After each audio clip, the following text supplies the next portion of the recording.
Drahí priatelia, pozdravujeme vás z Kráľovej hole, z hviezdicového výstupu na Kráľovú holu, ktorý organizuje región Poprad v spolupráci s KST a s Slovenským olympijským a športovým výborom, keďže máme týždeň pohybu a celá tá myšlienka týždňa pohybu je rozpohybovať Slovensko.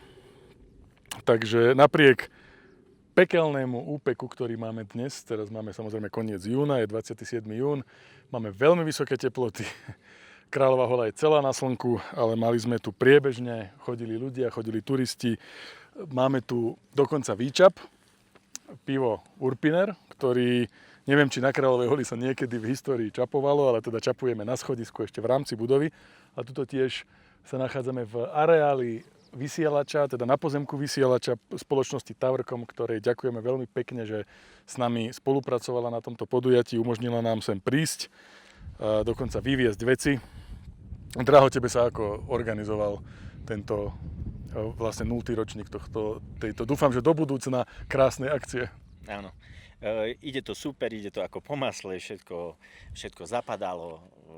Poskladali sme celú skladačku, sme veľmi spokojní, vyšlo nám počasie, sme objednali, folklórny súbor sme objednali, turistov sme objednali, pivo sme objednali, proste, takže všetko je tak, ako má byť, čakáme na vás.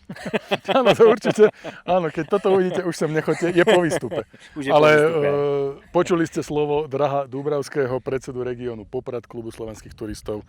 A samozrejme budeme sa tešiť, keď sa uvidíme spolu na nejakej ďalšej akcii, na nejakom ďalšom turistickom podujatí. Najbližšie nás čaká letný zraz a leto je samozrejme plné podujatí. Tešíme sa na vás a ešte máme pre vás zo pár záberov zaujímavých, takže pozerajte ďalej.